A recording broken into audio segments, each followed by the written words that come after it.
Pleasant night to one and all. All right, I am Christ. I am disciple, and some of you guys might know me. Some of you guys might not know me. This stream tonight is about, by the title,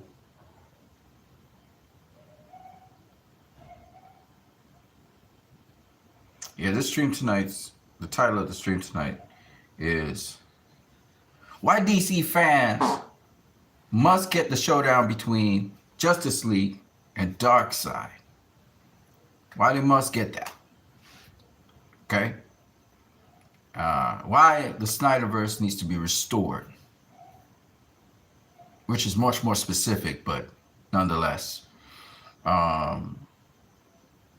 it is something that has to happen. Okay? So, first thing I do, I'm going to give you the format. You guys can, of course, comment in the chat section if you so wish.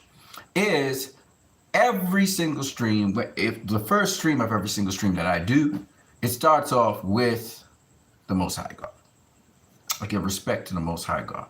Now, other streams during the day, I don't have to acknowledge him, but the very first one, and it just so happens this stream today, the very first stream of today, is going to be this one. So I acknowledge the Most High God with a piece of scripture, and then we'll go into this.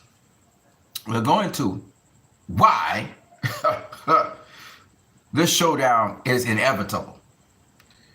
All right? Why this showdown must happen. Okay? And then we will talk about why Zack Snyder's Justice League in IMAX, the best opportune time for that to happen is this year in place of Dune. And then we'll also talk about why the Snyderverse, this is more specific, needs to be restored. So there are three things we're doing. Why DC fans, not Zack Snyder fans, DC fans need a Justice League versus Darkseid movie. They just need it, right? Two, why Zack Snyder's Justice League coming out November this year in IMAX would be perfect timing. And why, three, more specifically, why the Snyderverse needs to be restored. All three things, okay? So that's what we're going to talk about after this piece of scripture. Let's get into scripture. Scripture comes from John chapter 8, verses 1 to 11. It goes like this. Jesus went to the Mount of Olives. Early the next morning, he was back again at the temple. A crowd soon gathered, and he sat down and he taught that crowd. While he was speaking, teachers of the religious law and the Pharisees brought a woman they had caught in the act of adultery, and they put her in front of the crowd. Teacher, they said to Jesus, this woman was caught in the very act of adultery. The law of Moses says to stone her. What do you say? Now, just to put some context to this woman was known by Jesus. Okay? This woman in other gospels, when you put the gospels together and everything, was Mary Magdalene. Okay? Jesus knew her sister, knew her brother. So that's why they came to him and asked him this question, because they knew she was a friend of Jesus. They were trying to trap him into saying something that they could use against him. But Jesus stooped down and wrote on the dust with his finger. And they kept demanding an answer. So he stood up again and he said, all right, stone her. But let those who have never sinned throw the first stones. And he stooped down again and wrote in the dust. When the accusers heard this, they slipped away one by one, beginning with the oldest, until only Jesus was left in the middle of the crowd with the woman. Then Jesus stood up again, looked around and said to the woman, where are your accusers? Didn't even one of them condemn you? She said, no, Lord. And Jesus said, neither do I. Go and sin no more.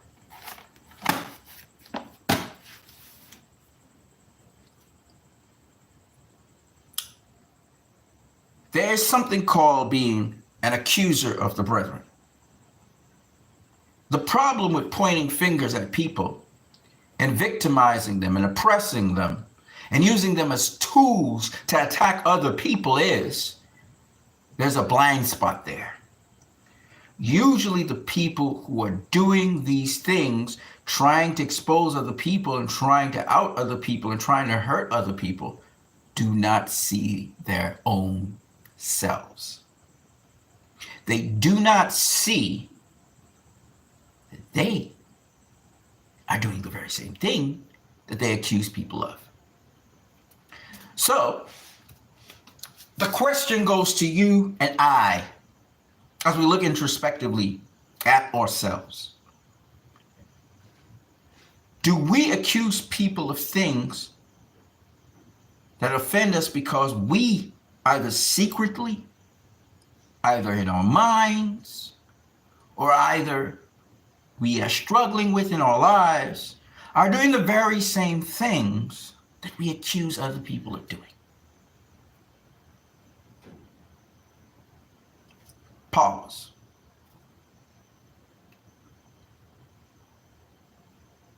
Okay. I want you guys to reflect on that in your life, because it's a life lesson. Whether you believe in the gospel of Jesus Christ or not, I want you to think about your life. And when you go to point a finger at somebody, when you go to get your ego up and say, I'm better than this person and this person, and you try to victimize people, and it's easy to fall into that trap, by the way. Just remember this. Every time you point a finger at someone, there are a bunch of fingers pointing back at you. So look in your heart first. Search yourself to see if what you're about to do is meant to accomplish something good, is meant to help out somebody. Otherwise, please don't do it. Let's get into it. So the DCEU presently has gone through 7 flops. James Gunn doesn't want to call it the DCU, but yet he calls it the DCU, and yet he says, you know, they're going to be first. So he says it's not the DCU. It's not his DCU, okay? His DCU is beginning with Creature Commandos, okay? So the DCEU, this is what I'm going to call it, has been flopping for several straight movies. The only movie that was a bright light in the midst of that, while all these flops were going on, was Zack Snyder's Justice League, which unfortunately for it, never got to see officially theaters or IMAX, even though it was made specifically for IMAX. Now, let's put this all in perspective. When you talk DC, and you're talking the ultimate showdown in DC, the ultimate showdown in DC, whether it's comic books,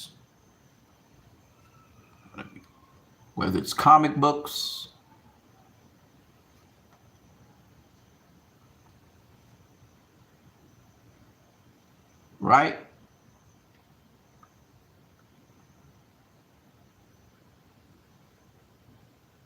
Or whether it's animated series,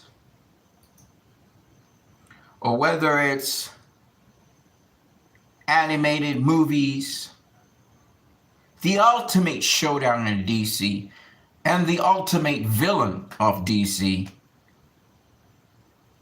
the ultimate showdown is the Justice League versus Darkseid.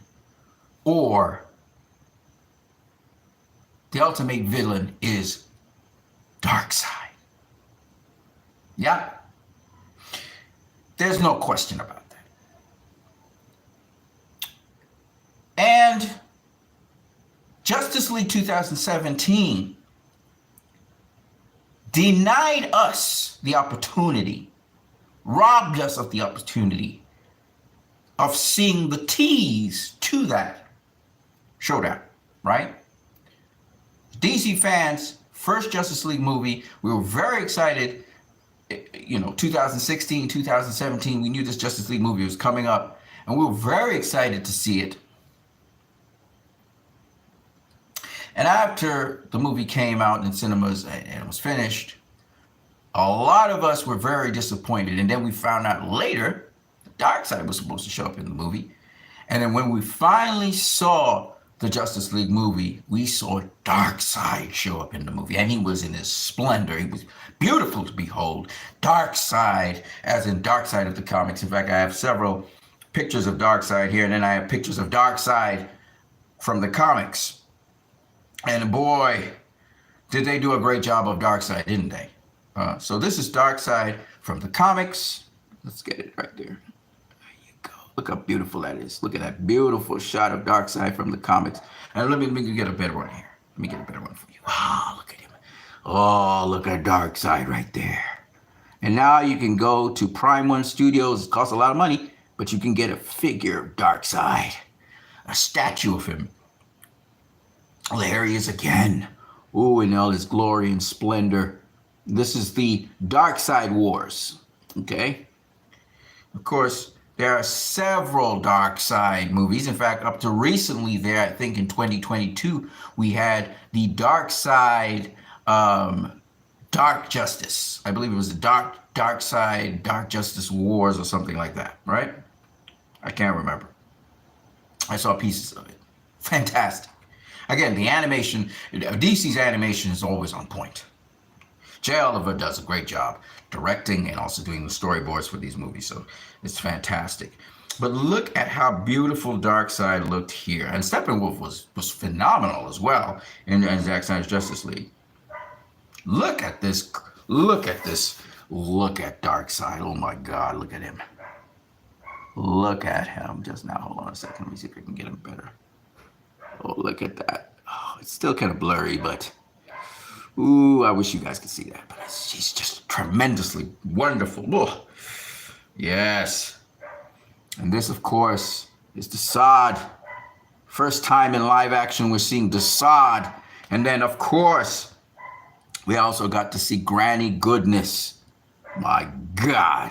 Yes, Leroy Kong, Justice League Dark Apocalypse War. Wasn't that phenomenal, Leroy Kong? That was a phenomenal animation. See, ladies and gentlemen, the Pandora's box was opened when we saw Zack Snyder's Justice League, because there are certain things you cannot put back. You can't erase. And Zack Snyder's Justice League set up the showdown between the Justice League and Darkseid. And you can't put that back into the bottle. You can't. It's just like Batman v Superman. Once Zack Snyder said Batman would be going up against Superman, you can't put that back. You can't go small. You can't dial back on that. Zack Snyder's Justice League is still my #1 movie ever. It's my #1 DC movie. I agree with you. I and Leroy can't agree on this. It is the #1 DC movie of DC. Some people say BVS, but I don't think BVS tops Justice League. It just does not top Zack Snyder's Justice League. I think the pinnacle of DC has just been reached. Peak DC is the Justice League versus Darkseid, period. Okay? There are only 2 DC movies where we see the League go up against Darkseid. That was Justice League War, and then, as Leroy Kong so correctly said, Justice League Dark Apocalypse War. Okay? That's in terms of movies. J. Oliver was involved in both of them. J. Oliver would be the guy also was involved in Zack Snyder's Justice League, was involved in Man of Steel, and was involved in BVS. He's the guy that does the storyboards for it. Zack has his own storyboards too, but J. Oliver also does the storyboards for it. And J. Oliver is great with action. And not only is he great with action, he's great with story as well. He directed The Dark Knight Returns, okay? The two-part animation. Okay. Whew. Got so much to say.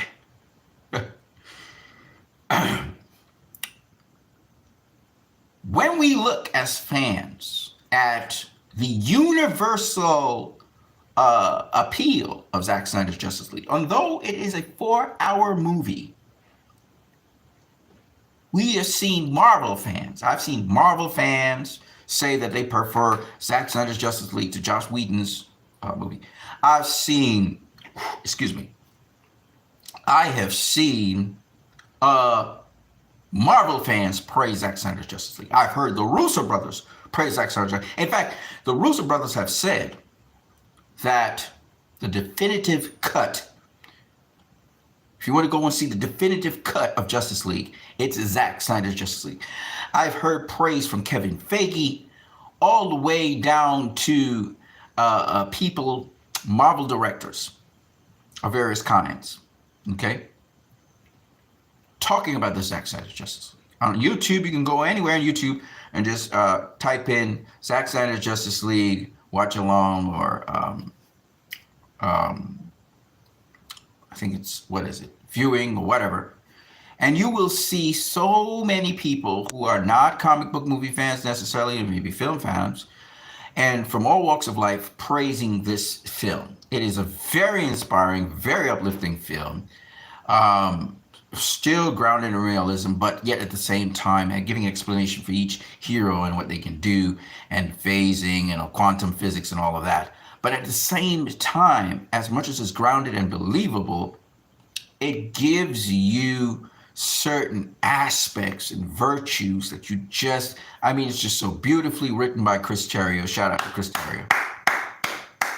Shout out to Chris Terrio on that script. I mean, it's just phenomenal script. And they borrow different things and different even dialogues from previous Justice League animated features and Justice League animated series. So it was really beautifully put together. And the fact that we got 4 hours of that. Now, it was going to be 3 hours and something. I think 3 hours and, I don't know, it was supposed to be 214 minutes.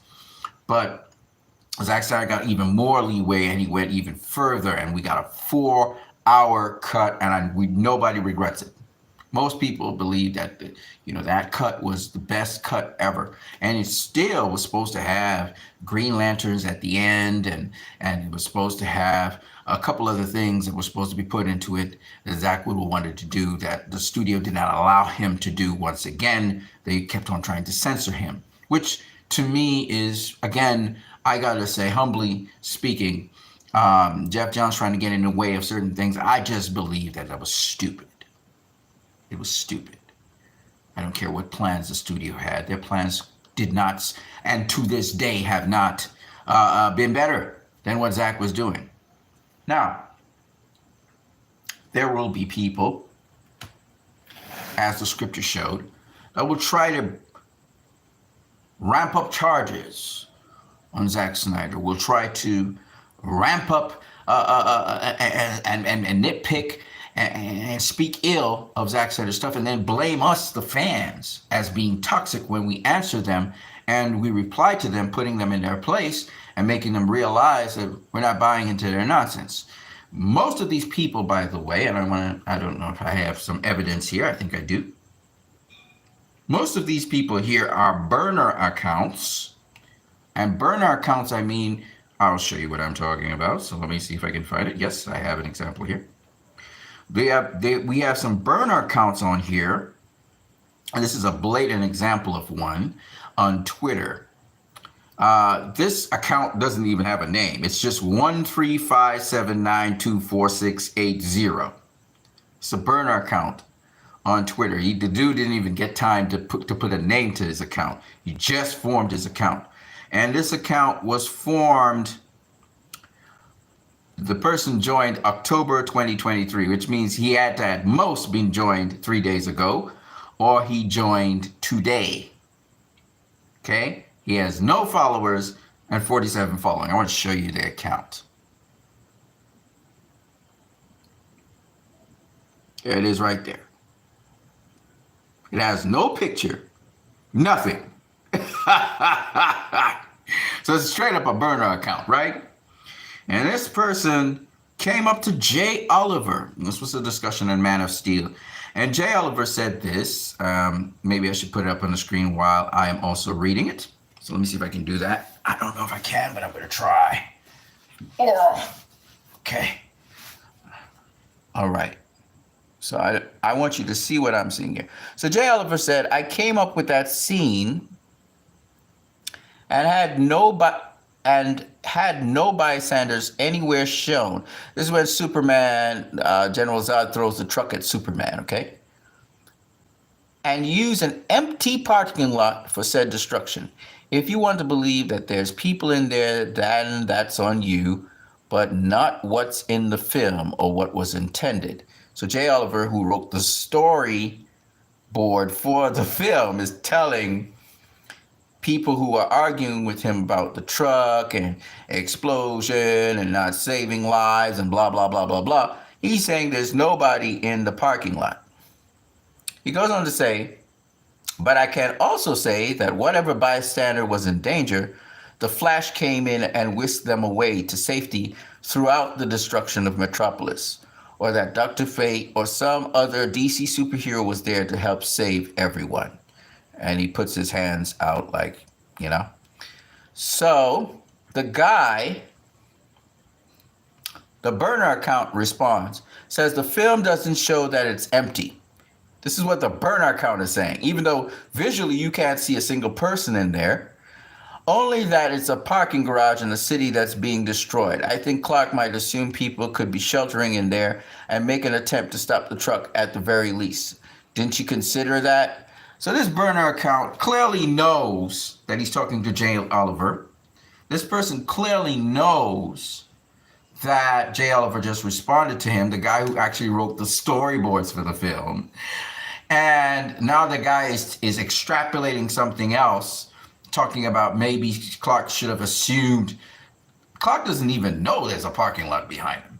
He's so dialed in on Zod. He's not even studying the parking lot, obviously.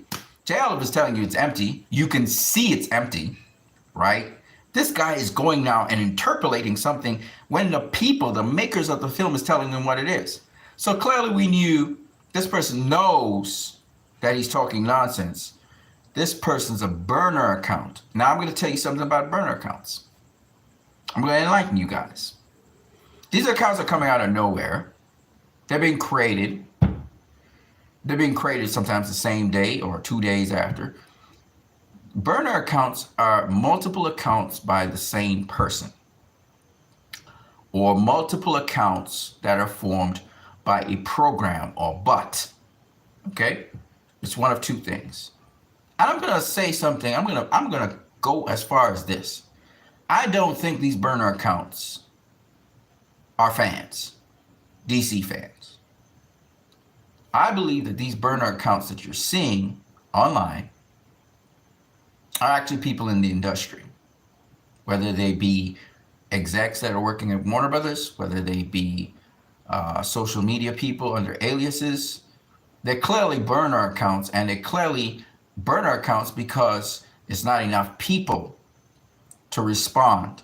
So they're going to different burner accounts. It could very well be James Gunn on these burner accounts responding, trying to agitate, knowing that they're talking nonsense, but they're trying to agitate fans or agitate people to respond, not understanding that what they're doing also is bringing clarity. And other people who are reading these things will realize when they lose their arguments, they will realize, wait a minute, these people are talking a bunch of nonsense. I truly believe that these accounts the strategy is to try and divide us.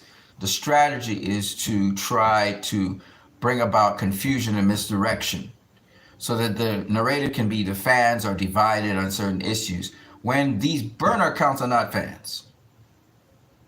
So I've started to identify these accounts.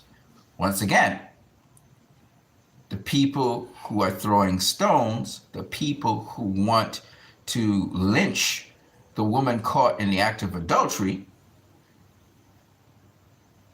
if they have no sin, throw the first stone. They're going to walk away. I'll show you another bit of evidence. I had a poll up on Twitter. So let me bring it up here for a minute.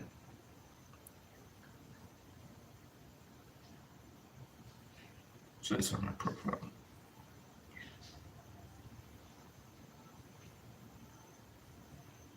So this poll here on Twitter, can you see it? Just now, I'm going to get it to zoom in. I'm going to get it to zoom in. There you go. All right. This poll on Twitter had 699 votes. Okay. There were lost 8 votes. Creature Commandos withdrew. There was 1% for Creature Commandos. Superman Legacy had 18%. Suddenly it dropped, which means some burner accounts left. All right. I ID different people, and sometimes my polls don't move at all. And I know people are voting on my polls, but their votes are not being registered for some reason or the other. So something Twitter is doing, the algorithm, whatever, is stopping my polls from increasing, which is okay, well and good. I don't really care. But the point is that burner accounts were on the poll, and when these burner accounts get shut down, the votes disappear from off the poll. And I'm trying to show you that there are a set of people out here, it's a set of people, whether they're using bots or they're using burner accounts. And it's funny, they accused us. Remember this, people from the Snyderverse, the Snyder fans who are supporting the Snyderverse, they accused us of using bots and burner accounts to get the Flash to beat back the Marvel movies they wanted to win the fan Oscar fan favorite for the Academy Awards. But here are these people, we're catching them in the act of using burner accounts. He who has no sin, throw the first stone. Yeah? Okay then. The Pandora's box is Zack Snyder's Justice League. They circulated an article recently, which was an old article, which was saying that Zack Snyder's Justice League should never have been released. The executives bemoaned that. This is an old article. This is Toby Emmerich, but they came back and recycled that article again in the news cycle. And I laughed because we know that's an old article. Why are you recycling it? Because the same burner accounts who are disputing with fans over things that there are certain things that are idiotic. Like, if I say to you in this poll, you tell me what you always wanted to see since your childhood as a DC fan in live action. The last thing I need to hear you say is Superman Legacy or Creature Commandos. I put those two things there to catch the burner accounts, to catch the people who we know are going to lie, and they're going to show us that they're not DC fans, or they're going to show us that they're lying, period. And how we know this is very simple. How many DC movies have you had with the Justice League? Many Justice League movies, right? Because the pinnacle of DC is not Batman. It's not Superman. It's not Wonder Woman. They're great. They're the core of the Justice League. It's the Justice League. A Justice League movie is ranked much higher than a Batman movie or Superman movie or Wonder Woman movie. And it doesn't have to even be a solo. It could be like Captain America Civil War, where you have the ensemble of Justice League there, but Superman's there, or Wonder Woman's there, or Batman's there, right? A Justice League movie is on a whole other tier to individual movies where you may have other players of the Justice League in them, but the focus is on one particular member. Okay? Why? Because the Justice League is a team of members working together. A team of members. And it's infinitely big. And we saw the beginnings of the Justice League in Zack Snyder's Justice League, where they're talking about room for more. And we saw Martian Manhunter join in, right? We didn't get to see the Green Lanterns because Jeff Johns blocked Zack Snyder from getting that, and the executives went along with Jeff Johns. And Jeff Johns is still in there having his way somewhat, right? And which is why we're getting that resistance. You know, the battle inside of Warner Brothers right now is Mr. David Zaslav is siding with James Gunn for some stupid reason. I don't know why he thinks that James Gunn is going to provide him. I guess because James Gunn is connected to Kevin Feige and he trusts in Kevin Feige. And of course, Alan, whatever his name is, who was working with Warner Brothers at one point in time, as Zack Snyder was working under him, Alan Horn, and worked with Marvel, and now came across and is working with David Zaslav. Zaslav is trusting in Horn's judgment, but at this point in time, Alan Horn is not going to work, buddy, because the audience is not the audience for that kind of movie. Okay? We don't care about safe. We care about realism. We care about a good, solid movie. And James Gunn's not going to deliver that to us. And we don't care about a Superman.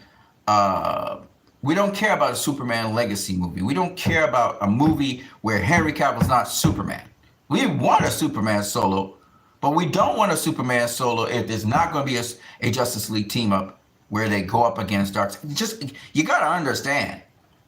DC fans are real simple to understand. Okay? If you've been a DC fan,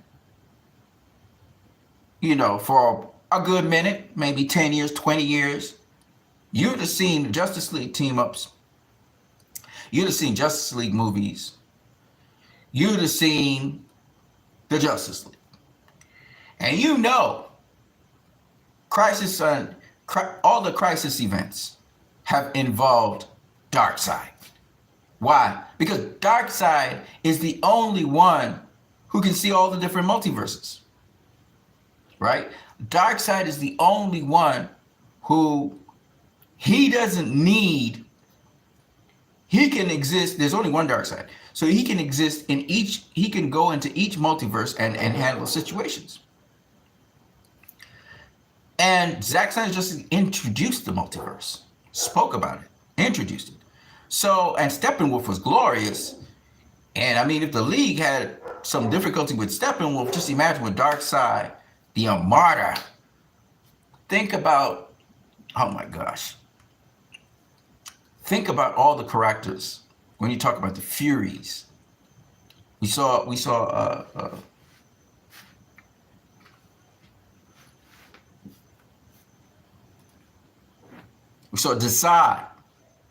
We saw Granny Goodness. But there's many, many more. And so it's like, you know, it's such a big portal that can open with that. And no DC fan is going to not turn down a sequel to see, oh, Superman's going to turn bad for a minute. But to see the League go up against Darkseid with all the lanterns and everybody go up against Darkseid would be epic. Epic. Right? So you can't reel that back in. Warner Brothers knows they can't reel that back in. You know. Nothing comes close to that. Nothing. You see? That's like Kevin Feige deciding, oh no, we're not going to do Captain America Civil War. We're going to do the Captain America 3 that we plan on doing. No, you can't go backwards. When Zack said BVS, Kevin Feige knew he had to raise his game. Right? And so Zack Snyder introduced the Justice League, and the potential clash between them and Darkseid, you can't go back from that. You just can't. Nothing James Gunn is going to bring to the table. I said absolutely nothing is going to match that. He can do a Superman movie where Brainiac's in there and as the Justice League is existing. It don't matter. He can do it as serious as you want. It's just not going to top the League going up against Darkseid. It's no way. It's just not going to happen. Because Darkseid has a world. Apocalypse. You get to explore the new gods. You get to explore the intrigue of the new gods. You get to understand why Darkseid needs the anti-life equation. You get to know all of that. It's like a Shakespearean drama unfolding. Intrigue in the family, backstabbing, and all kinds of things going on. Why Darkseid wants the ultimate power so he can get everyone to submit to him. He has no resistance. I'm just reasoning this out as I'm talking to you right now. That's way more deeper, way more stuff and substance than some Superman movie that plays it safe.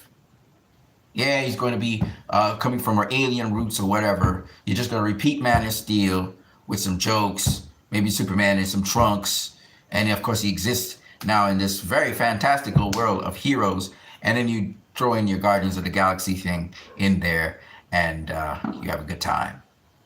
No, that doesn't get anybody excited about anything. And for those people saying, well, I wanted a Superman movie, I'll take that.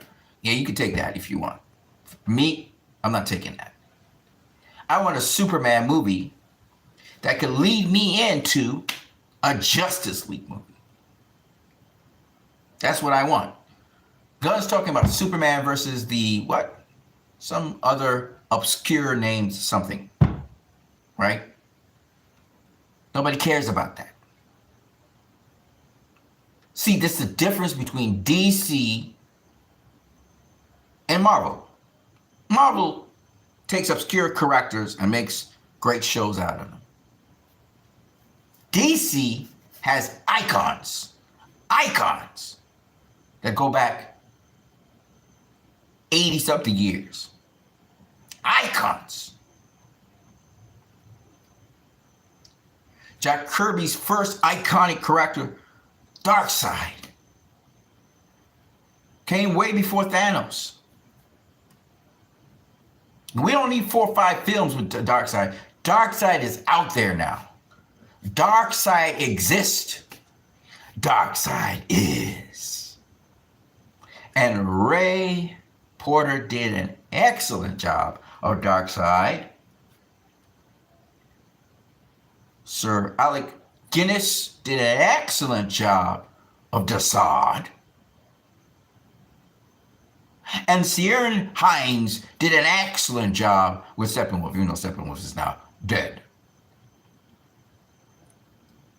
So, ultimately speaking,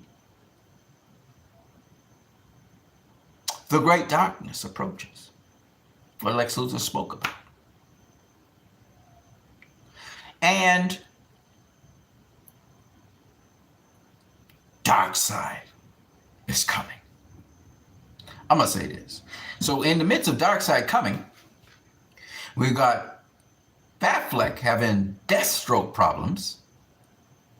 You see how the movies fit in between? They intertwine. They have to intertwine. They have to intermesh.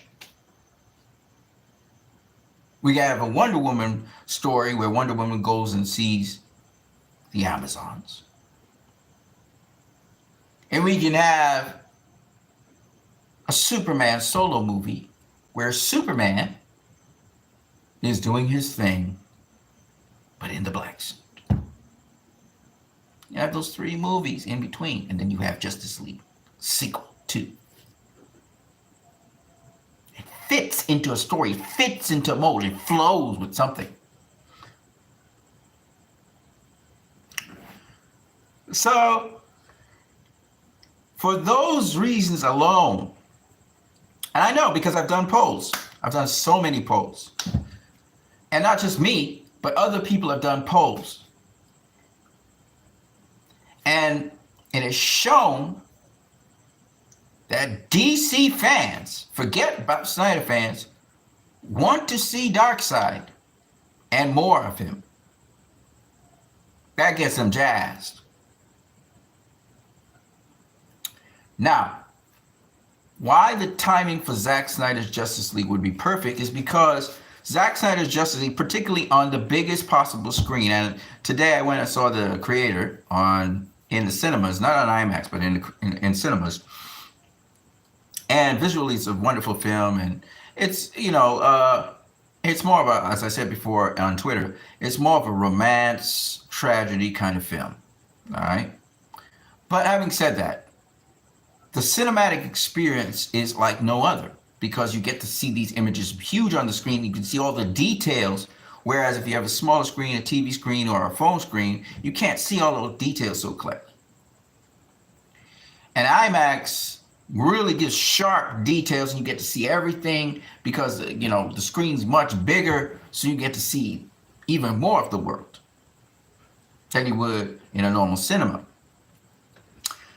And so Zack Snyder's Justice League is at this pivotal point where, as we keep on discussing about this, because the more people talk about James Gunn is the more turned off I get. And I'll tell you why. One, James Gunn is a reminder of what we DC fans are robbed of getting and what we're missing, right? We don't have Henry Cavill anymore. Ben Affleck's not going to be there. Zack Snyder's Justice League is not even going to go into cinemas. He's a reminder of what we're not getting. He's not a reminder of what we're getting. He's a reminder of what we're not getting. And that rubs us wrong as DC fans. And a lot of DC fans are angry. And they don't even care about the DC brand anymore. A lot of DC fans don't care about the DC brand. They don't have any care for it because we're building up to something we get after fighting for 4 straight years. We finally get it. It's wonderful. We're on a high, and the stupid studio doesn't get it in their heads because somebody got a vendetta. Somebody's very petty, and they won't allow for 2 years now. That movie hasn't even seen officially globally cinemas, far less IMAX. And it was made for IMAX. And Zack Snyder expressed this year in 2023 that he wished people could see it in IMAX. In a screening for Full Circle that Abdi and DeLuca allowed him to do. And the only sane people I know in that company right now who are not, at least when it comes to DC, Abdi and DeLuca are really about original IPs and facilitating that, and they've really had a great history of that, so that's what they're doing there, and Warner Brothers is doing very well when it comes to hits with original IPs and sequels and stuff like that. They're doing a great job. James Gunn's not doing it anywhere near good. In fact, he's destroying DC as far as we're concerned. And he's just letting the DC movies play out and just rot. So he's not trying to help the movies become better because he doesn't know how to do it. And he's focusing on what he has to bring to the table next year and in the following year with supposedly following year with Superman. It depends on the strike and what happens. My problem with him is he's just letting DC go out to rot and to dry. And he's thinking that his DCU is going to do well, not understanding every single flop that DC has. I told you guys this already. You don't go rebooting again because every single flop that happens only makes it harder for the next DC movie to succeed. The more failures you get is the harder it's going to be to succeed. He's thinking that Creature Commandos is going to be good as a series, and that will lead into Superman Legacy because it will create the tone for Superman Legacy that people get used to. But what he doesn't understand is you put Creature Commandos, the same bullshit, the same jokes, the same crap that you had with the DCEU. You already failed with the DCU. We know this because your Suicide Squad was shit. Okay, as far as I'm concerned, it's shit compared to Zack Snyder's Justice League. Let me just put it that way. Okay, it's crap. It's nonsense. It's rubbish. Okay, it's a bunch of garbage. It's trash. Okay, and so that's how I feel about it. I'm just speaking my feelings. Was it a well-made movie? Yes, a well-made movie, but the content and where it was trying to go and emotionally and stuff, yeah, I got what it was supposed to be, but it's shit as far as I'm concerned. It's trash. Okay, I can't say it enough. It was trash. The Suicide Squad is trash. The people who rever that, they're usually gunts or people who are coming from Marvel, but it was trash. Okay. And a lot of people tell you they didn't really like the Suicide Squad. All right. And it reflected. I mean, nobody went and saw it. Right. And Peacemaker, in my opinion, is trash. Okay. The series was trash. Now, some people like it. Some people like the humor. But guess what? James Gunn's got Kite Man coming out. You know, he's got kind of like a spinoff of the Harley Quinn stuff. We got upcoming Aquaman movie. Again, James Gunn's got his grimy hands on that. Trash. Okay? I cannot emphasize enough how much trash James Gunn is putting out. Because all of them are funny, all of them got jokes, and all of them are trash. Okay? And when I say trash, it's like the lowest denominator. It's a lot of sexual jokes, a lot of smut. Okay? That's what he's involved in. And I'm not interested in that stuff. So suffice to say, that's all James Gunn knows how to do. So we're getting a bunch of trash, and we have to live with that. And I'm going to say this to you. I'm not living with that. I'm not watching it because I know what it's going to be. It's trash. So I'm not going to watch trash, right?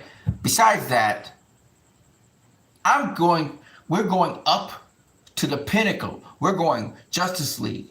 Next, Justice League has issues within themselves because of the apocalypse, because Darkseid succeeds. He takes over because Lex Luthor helps him. And then after that, they go up against Darkseid.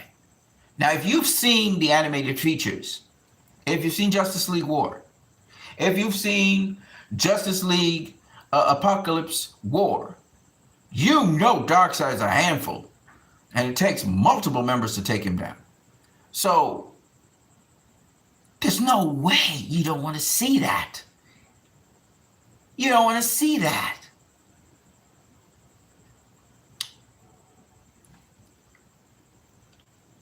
Brainiac is a Superman villain. Metallo is a Superman villain. I want you guys to understand what I'm saying.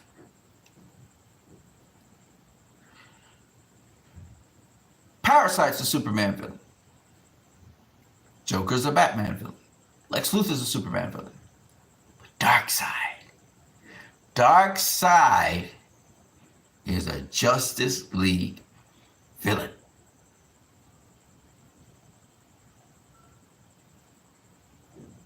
Right? There's difference. There's a big difference. Now I've heard burner accounts come up and say, well, you know, they rushed everything, you know, rushed it too much. We need to, you know, to reboot and start. You don't reboot in the middle of teasing people. You just don't do it. About a Justice League Darkseid fight. You just don't do it. You don't do it. And have people saying, well, when's the sequel? I'm dialed in. You don't do that. That's punking people. That's ticking them off. That's getting people mad. That's getting people angry because they fought so long to see this movie on the screen. Now you finally get it. You can't get it in the cinema. You can't get to see it in all its glory. And on top of that, they're pulling the plug on it. There's no sequels, nothing. You're not going to follow with that. And then you're giving us what? You're giving us a Superman movie? Yeah, we asked for a Superman movie, no doubt about it. But we wasn't asking for a Superman movie with a reboot. We were asking for a Superman movie with Henry Cavill. That fits into heading towards a Justice League showdown with Darkseid. I mean, it's common sense. I mean, what is wrong with these people? What is wrong with these people? How could you miss the boat like that? So nobody's going to support these movies. No one. No one cares to. And the guy who's supposed to be getting people excited for movies is agreeing. He's saying, you don't need to worry. None of these movies are canon. Just wait till, what the hell is this thing? I can't even remember what the name. Because it's so obscure. Some obscure thing. He pulls out an obscurity to tell us, oh, Creature Commandos. It becomes canon with Creature Commandos. Nothing canon before that. So nobody, I mean nobody, except for these probably executives and David Zaslav believe in this guy right now. Even the people who are being paid, which we call gunts, to support this dude, are probably scratching their heads after they get their paycheck saying, what the fuck is this dude doing? There's no excitement for DC. None. DC's dead right now. The dude killed DC. He got announced and people was like, really? This is the worst case scenario. It can get worse than that. Black Adam went, people was watching Black Adam, people stopped watching Black Adam. Okay? People stopped watching Black Adam because this guy was hired. This is the worst case scenario for DC. You take a Marvel director. I mean, what are these executives thinking? What are you thinking, David Zaslav? What are you thinking? Because I don't understand. None of this makes sense. In any sane person's mind, the first thing you would do is pick a director who actually knows DC. This guy doesn't even know about Superman. He's learning about Superman. He knew about Batman. He doesn't even know about Superman. He's learning about Superman as he's writing the script. Good God. You could do so much better, Warner Brothers. I heard Marvel fans saying, these people dropped the ball. They should have brought out Darkseid, and he's such fantastic. And look at this Darkseid. They dropped the ball. You have Marvel fans saying that about you. What is wrong with you? Why do you have to be so contrary? You can't even, you're so full of yourself, you can't listen to the fans. The real fans. Not burner accounts, not social media influencers who are getting paid to say what you want them to say.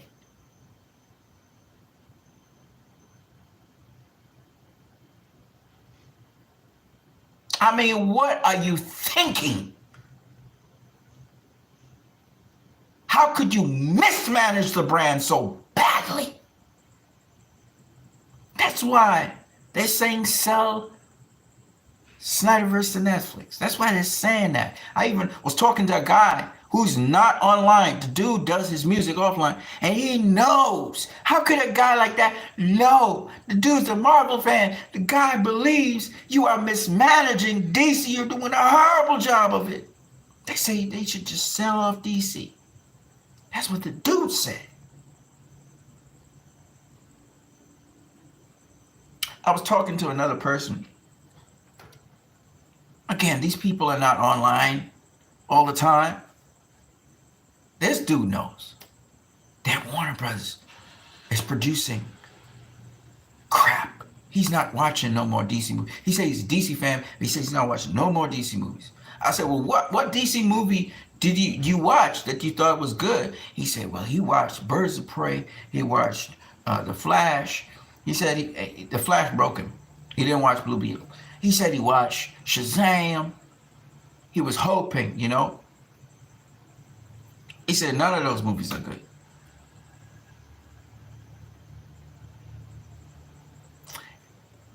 And David Zaslav, are you really serious, bro?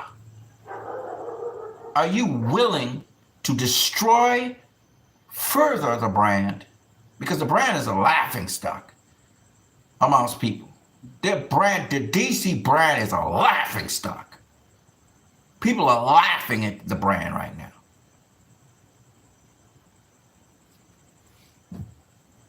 WBD, Zaslav, and James Gunn are clowns. Which, clearly. Well, we all know James Gunn's a comedian, right? He writes comedic movies. Zaslav decided to go laughing along with him. Like, seriously, man. What are you thinking? I don't care what Toby Emmerich and the last regime was doing. You have an opportunity right now to listen. You have an opportunity right now to get back on track. So, one way or the other, this is going to go down. One way or the other. You could have it the painful way, because it's going to be painful, because nobody, I'm saying nobody's going to watch what Gunn has to do. There's going to be one or two people. There's going to be the one or two people who like DC and eat anything DC. But I'm telling you right now, Gunn ticked off the fans. And on top of that, y'all's giving the fans crap. The fans don't want that shit. The fans told you what they wanted. Not just the fans, but the general audience. And even Marvel fans are telling you this. I can't believe it. This is what's so ridiculous. How can Marvel fans get it? They get it.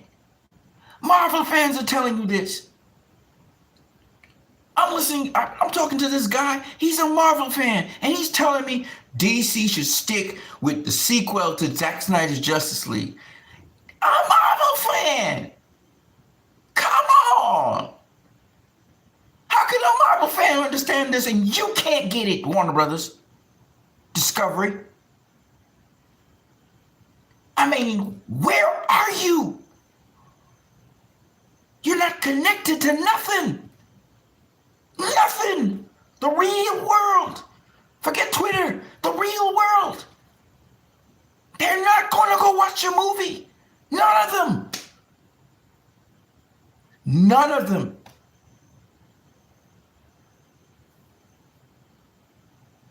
I'm beyond words, man. Look, James Gunn is doing this right now, and people are not listening. He's doing all this. He's talking like this, and people are not hearing anything. You know what people are hearing? This is what people are hearing. So Henry Cavill's gone? Henry Cavill's not coming back? This is what people are hearing. What? Henry Cavill's not coming back? They're stuck in Henry. Most DC fans are stuck in Henry Cavill. They can't get past that. They don't know nothing about James Gunn. They don't know he's the head of DC. They don't know nothing. They're just like, so wait, Henry Cavill's not Superman? That's what people are saying. Lost and found. What's up, my boy? No, I'm serious. Look. I'm just being real. I'm telling you what's on the ground. I'm telling you what's on the ground. People wanted to see a Superman movie with Henry Cavill. They didn't want a reboot. They wanted a Superman movie with Henry Cavill. They liked Henry Cavill as Superman. They may not like the take on Superman, but as they saw Zack Snyder's Justice League, they go back now and watch BVS. They go back and watch Man of Steel, and they're like, oh, we get it now. And now they're ready to go with Henry Cavill wherever Henry Cavill goes. You took away Henry Cavill. And you bring a guy that kind of looks like Henry Cavill. Why? Well, I wanted a younger guy. He's not much younger. What are you doing? Why do you take away Henry Cavill from people? They got attached to Henry Cavill.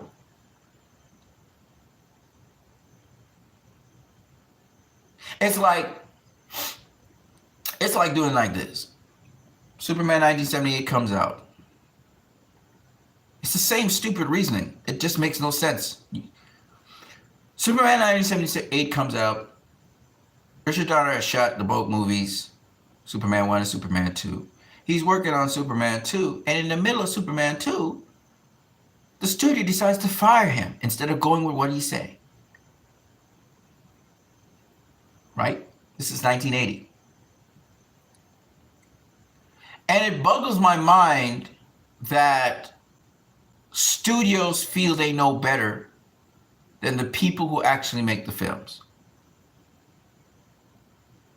I don't get it. I just don't get it. You're not involved in the actual creative process of making a film. I know producers make it for TV. TV is not movies. Movies have a runtime. Movies are either in part 1 or part 2. There's not a sequence of movies every week. It doesn't happen like that. So why would you think that the producer model, where the producer has the most say, is the more important model than the director-driven model? Why? Why would you think that? So, ain't nobody excited for DC. Don't let them fool you. Abdi and DeLuca, you know what it is. You know what it is. Ain't nobody excited for DC. And anybody telling you they're excited for DC, they're lying. They just as confused as everybody else. People are confused. Some people are in delusion. Some people can't believe what's happening. You know, because this guy, James Gunn, he don't know what he's doing. Because he doesn't know how to top a Justice League movie. How is he going to top a Justice League movie? He's talking about having Superman with superheroes in the world because he knows he's not going up against Man of Steel. You know, the media is trying to make it like, oh, he has to make a movie that's better than Man. No, he's not going up against Man of Steel, y'all. He's going up against Justice League versus Darkseid. That's what he's going up against. He got to do better than that. That's why he's got Justice. You know, the world knows about the Justice League and superheroes and supervillains. He's doing that because he understands, and he's trying to use Brainiac because he understands he gotta bring something to the table that could sort of match a Justice League movie where the Justice League is going up against Darkseid. But he don't do epics. He don't do epics. He don't know how to do an epic. He knows how to do a funny movie. He knows how to do a story where there's drama and people are fighting with each other and stuff like that. He knows how to do that. He don't know how to do an epic. He doesn't know how to do action. You got to understand what I'm talking about now. James Wan knows how to do action, but his story sucks. His storytelling sucks. And because these guys can't really do a sincere story, it's hard to pull off a sincere story. They put jokes in there to buffer the disbelief, where you have to suspend your belief. Or they have to give elaborate explanations on things. They make it a joke so that they can get past that. And it don't work for DC fans. It won't work for us. Because we tasted of something and we want more of it. Patty Jenkins was able to pull it off with Wonder Woman. She was able to pull it off. Yes, she was working in collaboration with Zach and Jeff Johns and Zach's stunt coordinator, Dana Carroll, second unit. That's why Wonder Woman came out believable and grounded. And you looked at those women and their physical presence was strong and the society was revolutionary. She brought so much to the table when it comes to women and how we see women and what a society could be with women running it. And so much. It's just a lot was going on there. A lot in that film. Right? I'm telling you right now, James Gunn can't do that. I'm not trying to disrespect the man, but it's not in him to do something like that.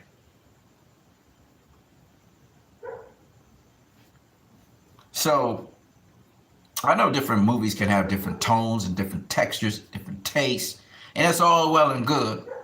But the expectation right now is not, see, this is the problem. You're entering an environment where people expect certain things. The expectation is this.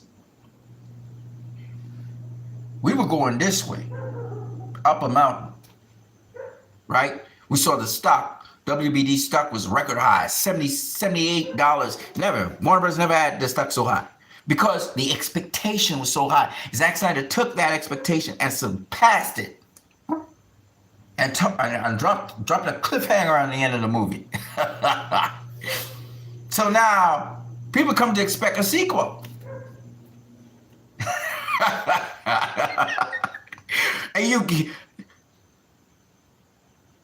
every time this movie is seen by whoever, people are going to ask, well, where's the sequel?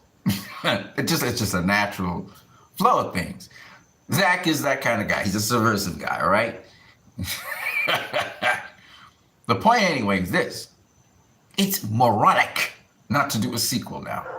It has gotten to that point where people who are not DC fans at all are seeing these movies and then they're going, okay, so somebody tell me when the sequel is, right? And this is where Warner Brothers is saying that they made a mistake. But here's the problem. You didn't make no mistake, Warner Brothers. If you do recall, we as DC fans were bombarding Warner Brothers. There was nothing they could do. Any feature, anything they put out on Twitter, anywhere on social media, we were at them like ants. On top of that, we were also raising money for suicide prevention. We were also, at the same time, having events and supporting people and even sponsoring people in art. We were helping people who had needs, children with needs and stuff. We were helping a lot of charities, okay?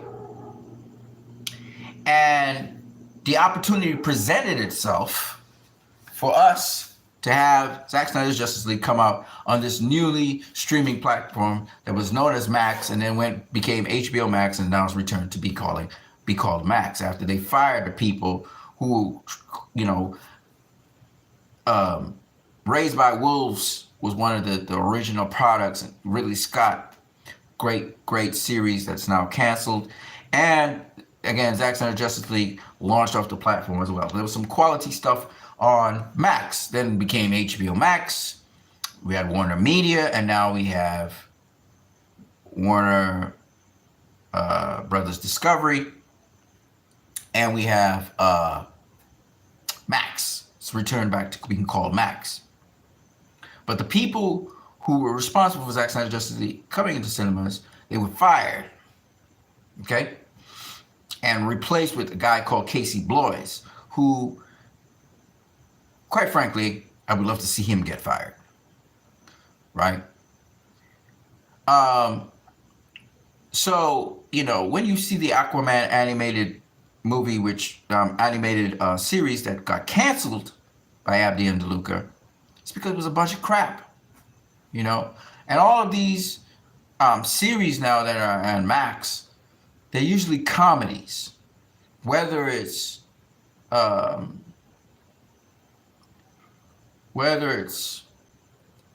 Harley Quinn comedy, and they always throw jabs at the Snyder Cut, of course, because the writers, it's not about spoofing and making fun, it's maliciousness.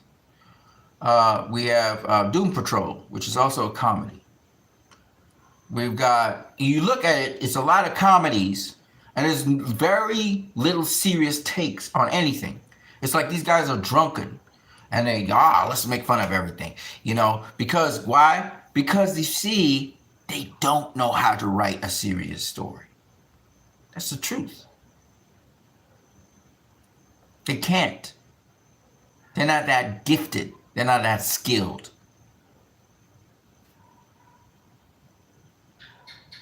James Gunn is picking all these obscure characters because he knows he can't, the pressure that would be put upon him to do the major characters. You see? So, I don't even care. James Gunn could do whatever he wants. He could be there. If David Zaslav wants him there, I couldn't care less. But the one thing I do care about is that the Snyderverse is restored. They're going to have to figure that one out. And Zack Snyder is not working under James Gunn. We don't want problems. We don't want Jeff Johns coming near Zack Snyder. Okay? So, they're going to have to work that out if they want to keep James Gunn and Zack Snyder. Zack Snyder cannot be under James Gunn. So they're going to have to do something about that. Just like how Todd Phillips is not under James Gunn. Todd Phillips works with Abdi and DeLuca. Right? Matt Reeves, I don't know if he's under James Gunn or not. but I know he's protected. Like, he gets to do what he wants to do with his thing. Similarly, Zack Snyder will have to be separate from James Gunn. He ain't working on a James Gunn. He need to have separate and continue the Snyderverse. They're going to have to work it out. They're going to have to figure it out. If you want to keep James Gunn, well, fine. But there's no way the DC fans are going to stop talking about the Justice League versus Darkseid. There's no way. It's not going to happen. It's not going to happen.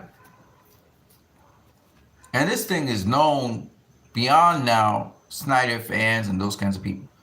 And quite frankly, I've seen nothing that they've put out there so far, whether it's under Gunn or whoever, that comes close to what Zack Snyder has done with Zack Snyder's Justice League. Nothing. They have nothing out there that's good. And there's no material that can go. So that's why I said restore the Snyderverse is the option. They can bring something that's comparable, but they won't because they don't have the material to do it. Zack Snyder's going towards Darkseid. They don't have that. That's why I have the uttermost confidence that the Snyderverse will be restored, because the alternative doesn't compare. It just doesn't. And anybody who's called a DC fan understands this. So I'm not even talking Snyder fan. I'm just talking DC fan. Forget DC fan. Marvel fans agree with me. Marvel fans agree with me. Forget Marvel fans. The general audience agrees with me. If they see Zack Snyder's Justice League, they'd agree with me. Okay? This is not rocket science. I don't have to go into details about what James Gunn is doing. He's not doing anything to get people excited. He's doing nothing to get people excited. Well, how long has he been? Since October last year or something like that? He's done nothing since October last year. It's been a year he's been in charge of DC. He's done absolutely nothing for DC. Nothing. He hasn't helped the brand move forward. Nothing. Okay? I'm not going to tell him what to do with James Gunn. I'll go that far. Some of y'all going to give me flack for that. I'm not even going to go that far. If you're so stupid to keep James Gunn on, not understanding he's not going to move the needle, that all that money and resources you're putting into studios on the lot and all these kinds of things, you're wasting your time if you're going to invest it in James Gunn and what he's doing, because he's never had experience in doing this, one. Two, you think Kevin Feige's behind you. Kevin Feige's never had any experience with DC. DC's a whole different ballgame. You're trying to push on DC something that works for Marvel. Marvel is Marvel. It's never going to work for DC. Never. You could cash that into the bank. It's not going to work. Go ahead. Learn the hard way, because you're going to learn the hard way. You want to spend an extra, extra 2 years to learn that lesson? Fine. Hopefully you're still around. And DC's still around. Gunn's going to rub that thing into the mud. He going to destroy DC for you. Guarantee you that, because the guy doesn't know what he's doing. He just doesn't. And I know what he's doing. I'm going to tell you what he's doing. He said, Blue Beetle, the actor who played Blue Beetle from Blue Beetle, is going to continue playing Blue Beetle in his new DCU. His new DCU is going to begin with Creature Commandos. His new DCU with Creature Commandos is going to lead into Superman. We got it. Amanda Waller is going to be playing Amanda Waller in his new DCU. Peacemaker is going to be playing Peacemaker in his new DCU. His wife and his friend are going to be playing his wife and his friend in his new DCU. We got it. They're going across. Sure, Harley Quinn's going across. I'm sure about that. Because he's going to try and figure out a way to get Gal Gadot into his new DCU. I get what he's trying to do. I get it. So it's not like I misunderstand him. No. I'm pretty clear about what he wants to do. My problem is, it does not excite me. I don't feel excited at all. Yes, yes, yes. That means he knows what he's doing. I'm ready, James Gunn. Let's go. 10 years before we see any kind of clash with the Justice League and Darkseid. If so much.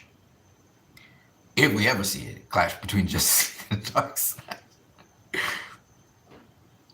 That doesn't make me feel pumped about anything. You can't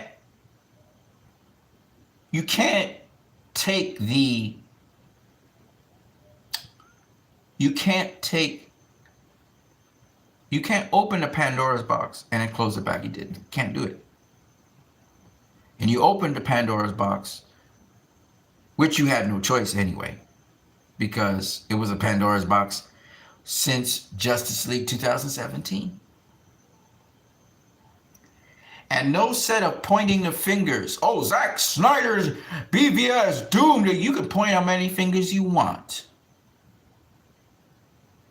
Doesn't mean you're right. Because Zack Snyder didn't change up Suicide Squad. You did. Zack Snyder didn't change up his Justice League movie that came out in 2017. You did.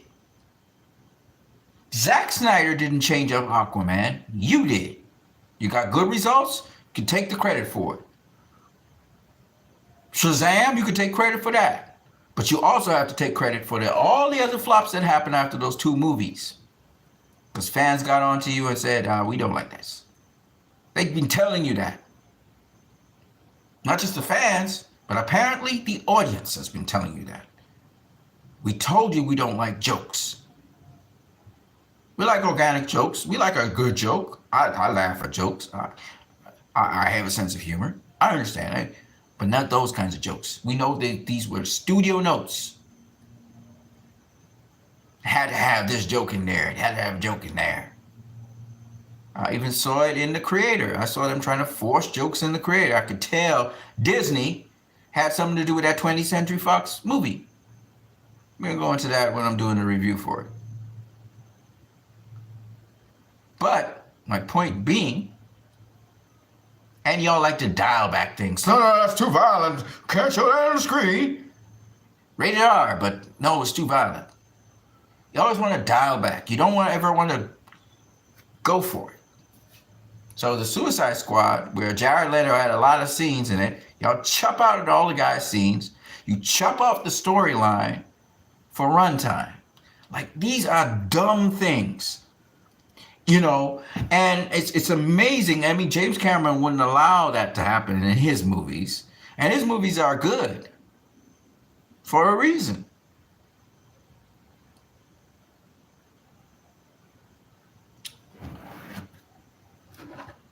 So, I have one more thing to talk about. So we led to Restore the Snyderverse. That's why Restore the Snyderverse is the best option in this whole thing. And if they just let it, would have had passed $1 billion a long time ago. Aquaman movie wouldn't be the only $1 billion movie, and it wouldn't have to have a standalone with its own world to have a $1 billion movie.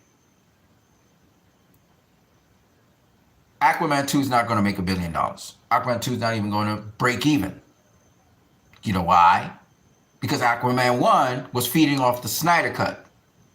And Momoa had a paper-thin story. Paper-thin. It was supposed to be a rich story about the Battle of Atlantis between Orm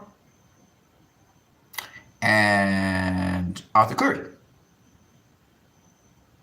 It was whittled down into a studio-made hype machine in which James Wan had his action save the film. His action saved the film. That rooftop scene was dope as hell. Not gonna lie. So that people are not buying that anymore. So the second Aquaman movie is going to go down in the dust. And Warner Bros. For this year would have had 4 flops. James Wan, I'm sorry, James Gunn is going to have his next movie, or the next movie will come out either in 2025 or 2026. It depends on how the strike goes. And that movie's going to flop. So you're going to wait a whole set of years, which, by the way, movies just do take years, and you should take time to develop it. And they're going to try and build a formula, see what appeals to DC fans, blah, blah, blah, blah, blah. And by the end of the day, they think they have a perfect movie, and they're going to put it out, and it's going to flop. Because they think by creating a certain space of time, people forget about things, but it's not going to. We're not going to forget the Snyderverse. We're not going to forget a Justice League versus Darkseid match. How are you going to get DC fans to forget that? How are you going to get us to forget that? See, you think it's going to just go away. It's not going to go away. It's just going to intensify. You try to bring disruptors to disrupt us. It's not going to work. We see straight through you. Right? We're gonna blaze that restore the Snyderverse hashtag, and more people are going to side with us. The longer you take, it's the more painful it's going to be for you, and the more we're going to enjoy having fun seeing our campaigns work, because we're going to continue to have fun. And we're just going to watch at you and laugh with everybody else at you. You're going to look like the joke in the whole thing. And we're going to wait for you to waste out, dry out, and get destroyed. We're just going to watch, because we know it's going to come. You're not going to succeed in doing this. It's the most absurd thing you're doing. That's what you don't understand. For any DC fan, this is ridiculous. This is a no-brainer.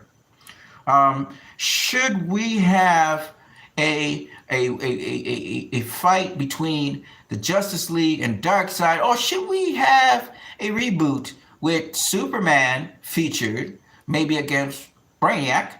It's interesting. And, he's living in the world of superheroes, so there'll be other superheroes coming in to help out with that. Brainiac, Superman. Darkseid, the Justice League. Let me think about it. Darkseid, Justice League, Brainiac, Superman. I like Brainiac versus Superman. That's good. I just have one problem. It's not the Justice League. It's not Darkseid. The major villain of DC is Darkseid. I mean, Brainiac's great. Don't get me wrong. I'd love to see Brainiac with Darkseid in the movie. But we don't want to see Brainiac against Superman. That's great. I don't want to see that. That's great. But I want to see Darkseid versus the Justice League. Darkseid. Okay? We've had in the animated series Darkseid, Brainiac, Darkseid calling the Justice League to fight Brainiac. We've had all kinds of shit. But we've never had in live action the Justice League going up against Darkseid. Never had that. Never. And we've never had in live action. We've never had in live action the Justice League with the Trinity going up against Darkseid in live action. We've never had it. We've had it in animation. We've had some kind of thing. It wasn't quite it, but something like that in. It wasn't really. In Smallville, we had Superman going up against Darkseid, who inhabited somebody's body. I think it was Lex Luthor's father's body. But we never had, and that Darkseid was like a ghost or something. I don't know. But we've never had Darkseid from Apocalypse with his armies coming to fight the Justice League. We never had that. Never had that. Right? So we've never had that in live action, period. We've had Brainiac We've had Doomsday in live action go up against Superman's father. We've had Brainiac and Doomsday go up against Superman in Smallville. We've had it in some other movie. I think it was we've had Doomsday go up against Superman and Lewis and Superman and Lewis. Yeah, we never had Darkseid go up against Superman, right? In the Superman movie. So what I'm trying to say to you guys is that's the first. The Brainiac thing, we've seen that before in live action. Not in movies, but in live action. You know? And Brainiac's great. Don't get me wrong, if you can get Brainiac right, I just don't think James Gunn can do that, but if you can get Brainiac right, you have to get Brainiac right? Because you have Brainiac in video games, you have Brainiac, Brainiac's an intelligence. That's what Brainiac really is. So, it's hard to destroy Brainiac. Brainiac's like a virus, kind of like, and that's a whole other story. And, however you write your story, you can really work Brainiac into it really well. I just don't think that James Gunn could pull that off. And even if he did, it doesn't matter because, like I said before, it's not about Man of Steel. It's about the Justice League going up against Darkseid. That's what you're dealing with. So you have to put up a story which works out for the Justice League. Right? And that's the difference between if you think about if you think about what I'm saying, you'll understand what I'm saying. So the Justice League movie that Zack Snyder is saying, I'm going to start doing some spoilers here. The Justice League that Zack Snyder is doing is going to be intergalactic. The Superman story that they're thinking of doing with Brainiac is going to be on Earth, obviously. What Zack Snyder is going to do is intergalactic. Justice League 2 is going to have us elsewhere, probably in the beginning. Or it may begin with the ending of Justice League and then continue on, because that's the style that Zack Snyder does, to show us some intergalactic shit, right? So you're going to have a lot more players and a bigger Justice League and all of that. So what I'm saying is, that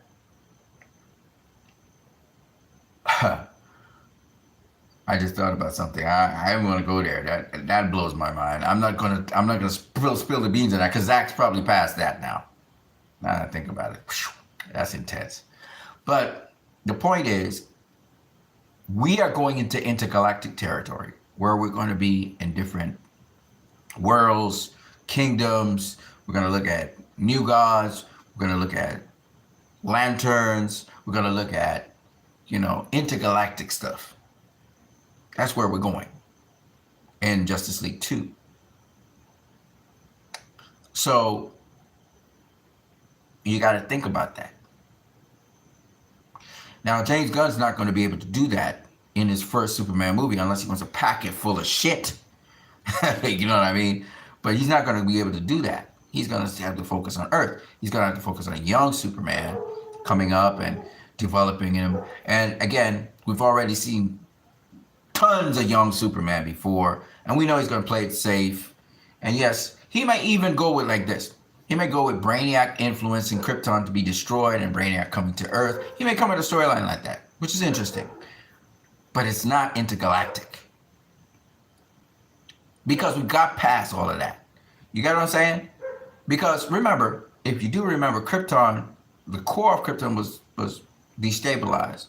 But who was destabilizing Krypton? Who may be even influencing the civilization of Krypton? It could have been Brainiac, even for Man of Steel, right? Why I'm saying this is because James Gunn might tap into that and go with that for his movie, which is interesting. Nobody's questioning that. I'm not even questioning that. But it doesn't match up to Superman's already developed. Superman's are moving on his way. We know the Reverse Flash had something to do with a lot of things that went on in the universe. We know that in Man of Steel, a whole bunch of stuff was going on with Flash and with,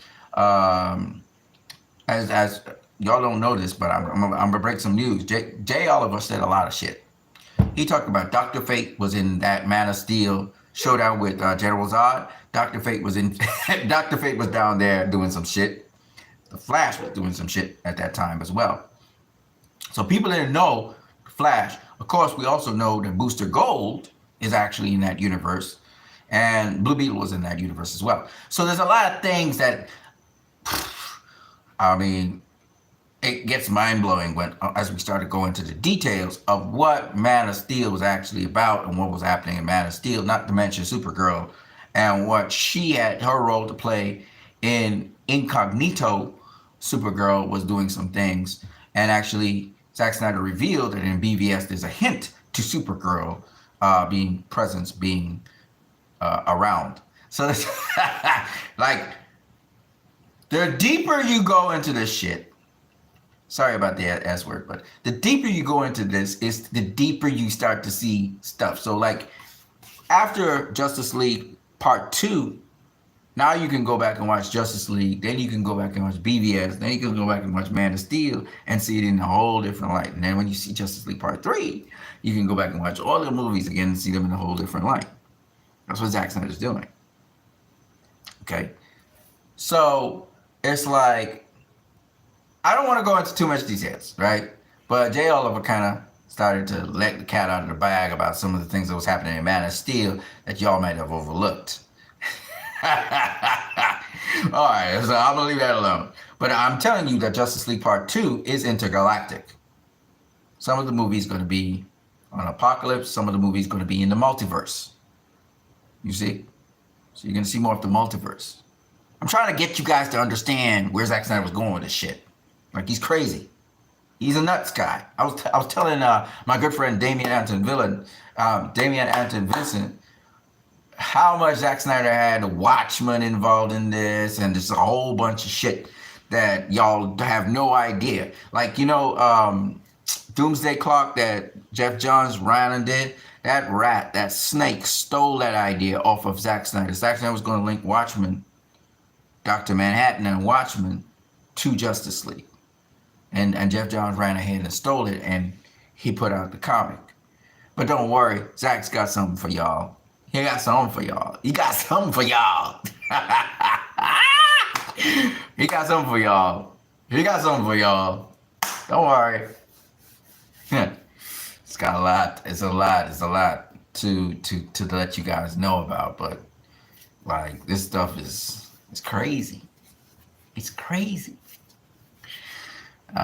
Zack's a madman. So anyway, that's why I said that like, sequel to Zack Snyder's Justice League. It's very important, I think, that Zack Snyder's Justice League goes into theaters now because of the strike, the fact that, you know, there's nothing there. Like November the 2nd, there's really no movie to compete with. It's just the Marvels, you know, and these people are dragging their feet. Last month they should have announced this. They're dragging their feet on something that blows everything out the water. Everything. Right? And you holding it back and denying the fans to see this is only going to get them more hungry to see it. Because the alternative is just not appealing. You know, I see Chris Swanson trying to be, I know how Chris is. Chris is talking about, oh, it's a Superman movie and stuff. Maybe he's paid to play, maybe. Maybe he's genuine. Maybe saying, man, I just want to get another Superman movie. Maybe that's what he is. But Chris knows he's just getting crumbs. He knows that's nowhere where if he's a DC fan, which I know he is, I know Chris really wants to see a sequel to Zack Snyder's Justice League. If there's some way, somehow, for that to happen, that's what he would want over anything that he's getting right now. He's just settling for it. You know, a lot of people are settling for things in social media because they don't want to say the wrong thing because James Gunn's in the head of DC, so they're trying to respect that. But James Gunn ain't bringing nothing interesting to the table, and y'all know this. He's not bringing anything. We all know this. Any DC fan who is going along with James Gunn, they're doing it as a compromise. They're like, okay, we can't get this sequel to Zack Snyder. Okay, we'll just go with this. That's what's going on. It's a compromise. But in their heart of hearts, they would love to see a sequel to Zack Snyder's Justice League. They just don't believe they will get it. So they compromise it. But of the two things, if you ask them, would you like to get a sequel to Zack Snyder's Justice League, or would you like what you're getting right now? If you had a choice and you could influence Warner Brothers in which direction to go, they would tell you, Zack Snyder's Justice League sequel, hands down. They wouldn't question it. Get what I'm saying? So I said all of this to say, Restore the Snyderverse is the best option right now for Warner Brothers Discovery. Mr. David Zaslav. Mr. Alan Horn is a great guy and everything, but right now, that's not the way to go. I don't care if Kevin Feige's behind it. I don't really care. It's not the way to go. And Mr. James Gunn, you know, God bless his heart. You know, I don't hate the guy. I'm going to be honest with you. I don't hate the guy. He's creative. Yes, he lies and stuff and all that, but I don't hate the guy. I just think he's got a raw deal on his hands, and he's not going to make the grade, in my opinion. I don't see anything that he's putting out there, you know, that could top a Justice League showdown with Darkseid. You know, I just don't see it. And the way how Zack put it out there, there's no, you can't put it back. You can't put the genie back in the bottle, y'all. You can't do it. It's out there now. So that's why Warner Bros. Regrets that, but you can't regret it, Warner Bros. You know what you should be regretting? Putting out that piece of trash, Justice League 2017. I don't know if some of y'all like it. I don't. I used to defend it. Y'all know me. Y'all know on this channel here, I defended that movie. Until I saw the deleted scenes. And even though Superman was in the blue suit at the time, the quality of that movie, the tone of that movie, I was like, I was so ignorant. I'm defending a studio who's screwing me over. I was so angry. And I asked forgiveness of Film Gob, and even at the time, Dave, what is his name? I forgot his name now. He's hosted Zack Snyder a couple times on his channel. Dave, whatever his name is. I haven't watched this channel in a long time. I can't remember. If you guys remember the name of the guy, I'm talking about Dave. What is his surname? I can't remember the guy's name for nothing. I don't watch this channel no more, but Dave. Dave was right. I went in on Film Gob. Film Gob, you gotta forgive me, bro. I went in on him on everything. I was wrong.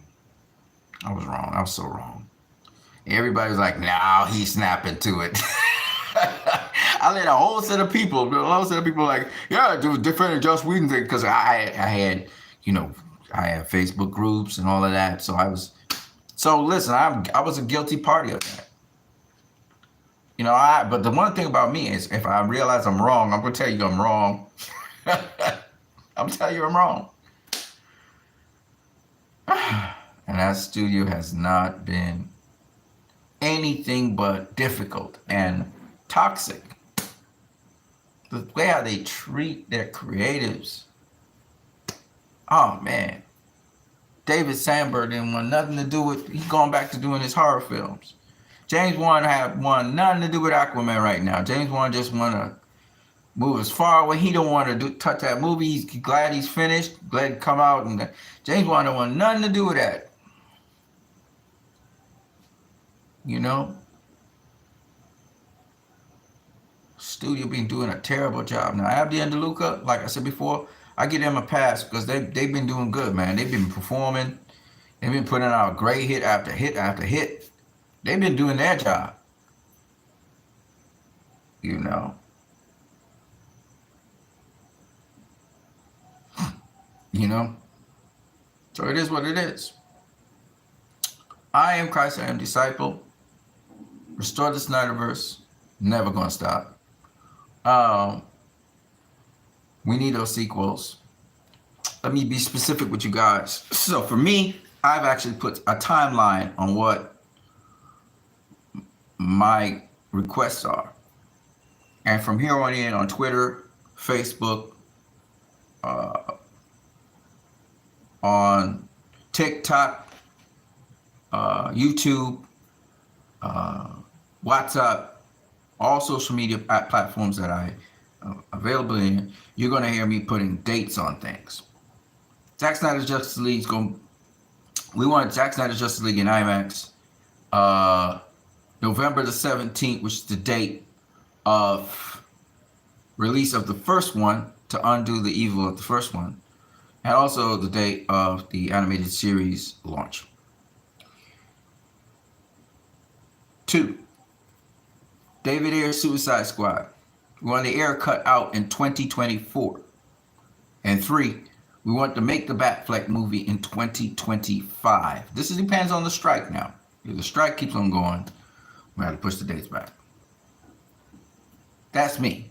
Now, there's another group of people out there who have set the date, November 17th, to hashtag Zack Snyder's Justice League in IMAX.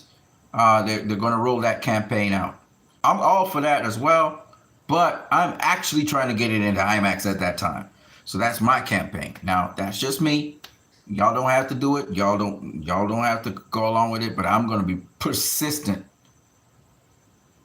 because I know that window, that date is a very... They don't have Dune. Dune 2 is not coming out then. And Dune 2 is a hell of a movie. I watched the first Dune. I love Dune. Dune 2 is coming out next year, March of next year. So since it's moved out, Warner Bros. Has nothing in that slot. The Color Purple is supposed to come out before, I think, in the month of October. This month, The Color Purple is supposed to come out. But there's nothing for November. November's clear. So jeez, gotta put Zack Snyder Justice League into cinemas, man. Only thing out there is the Marvels. They're Marvel's promoting the Marvels, and that's cool. Nobody cares. I mean, I don't care about the Marvels, but I'm sure there are people who might care about that. But that has nothing to do with Zack Snyder's Justice League going out November the 17th. I think the Marvels come out November the 10th. Don't care. Put Zack Snyder Justice League into IMAX. IMAX has, what, a couple of screens? Well, so when the Marvels are playing, you can have Zack Snyder Justice League playing as well. Put it out there. It might even help the Marvels to sell more. People might go to IMAX to see Zack Snyder Justice League, and afterwards they might go across and watch the Marvels. You know what I'm saying? So it helps everybody in the industry by putting Zack Snyder's Justice League out there. Now they have a month and some days to make up their mind about that. They need to make the announcement like yesterday. They're dragging their feet. Abdi and DeLuca needs to have a conversation with Mr. David Zaslav. Now, I know they have to go along with their boss. They have to trust him and stuff. But I'm sure if they were in charge of this would have happened already. So I would really prefer that happen than Warner Bros. Gets dried out. They have to sell off their DC stock and then sell to some company. Because I'm telling you, if they don't do this, this is the step. This is the first step. You can make some money. And whether or not, the strike, if the strike is going on, you can't do anything. But maybe David Ayer can start writing up his stuff or whatever he has to do. The VFX people, they're going to be going on a strike and so on and so on and so on. So Warner Bros. Needs to buck up. First of all, they need to sort out the strike. But besides the strike, they need to, while the strike is going on, things that can actually be pushed out there while the strike is going on, push them out. You know, and it's like a clear slate. It's like Zack Snyder Justice League basically has all this. They have at least a month and something. If you put it out on 17, a month and something before Aquaman 2. Okay. Now, some people will say, but James Gunn, man, James Gunn will still be there. They're not firing James Gunn or whatever. Well, here's the thing.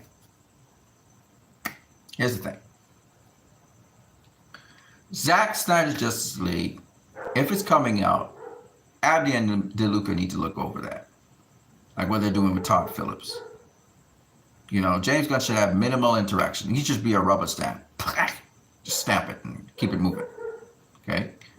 That way, if James Gunn is still there around, I would prefer he gets fired, but I don't know how possible that is with David Zaslav rocking so hard with James Gunn. I don't know. What I can tell you is Zack Snyder's Justice League going into cinemas, huge. Huge. The response should tell them everything they need to know. But they have to move, and they have to move fast on it.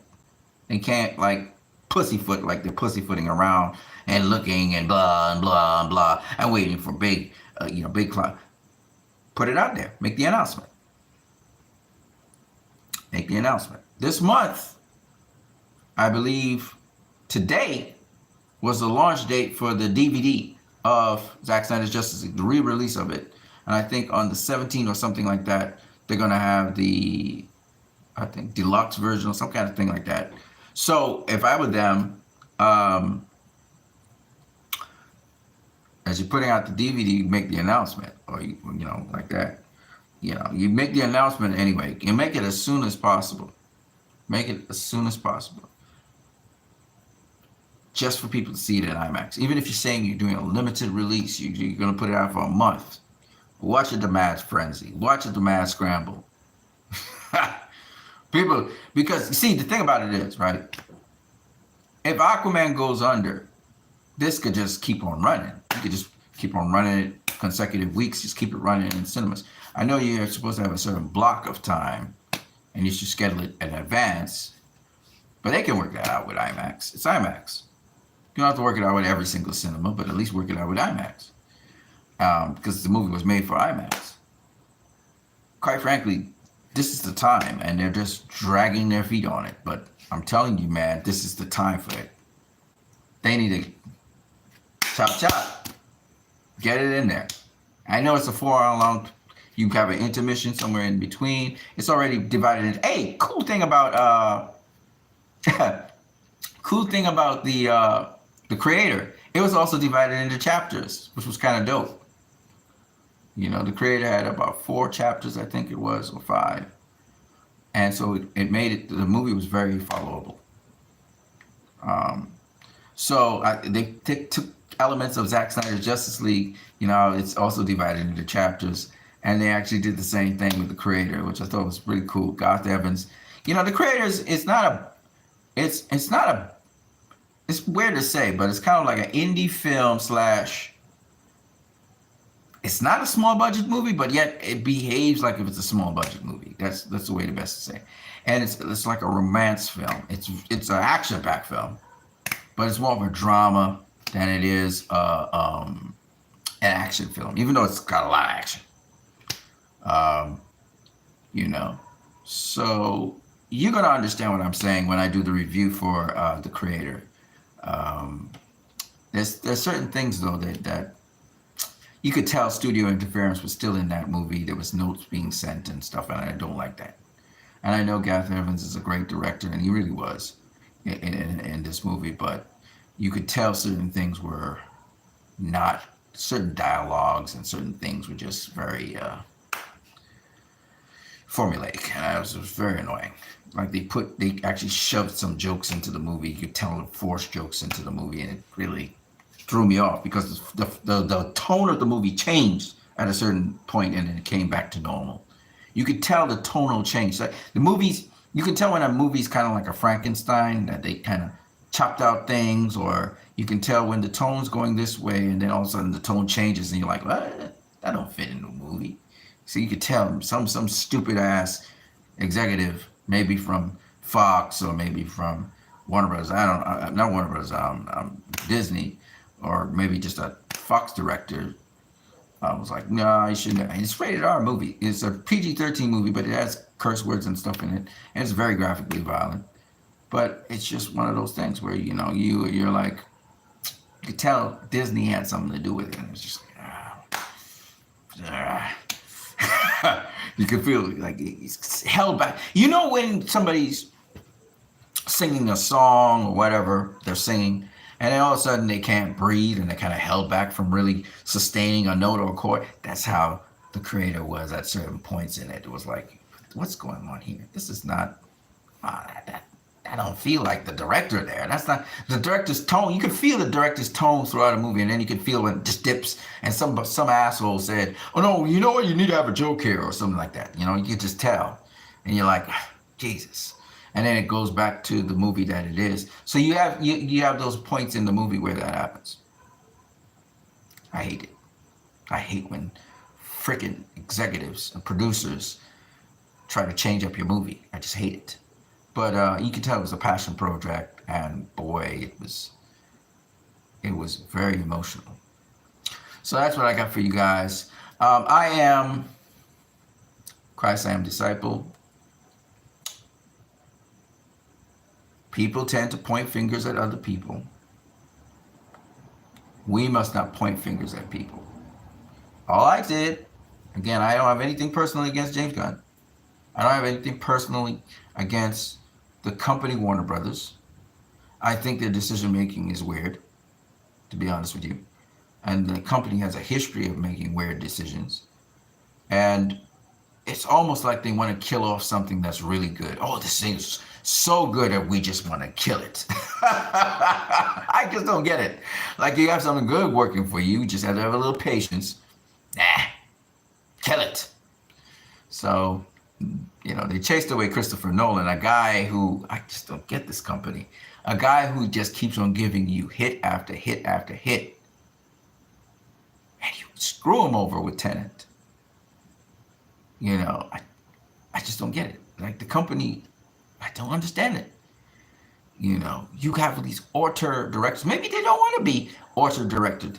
They want probably the executives to have more control and the producers to have more control and more formulaic movies. Maybe this is what, or maybe it's just the people who are in control of the company do not understand filmmaking, and they do not understand what it takes. They don't have people in filmmaking leading the company anymore. Maybe it's that.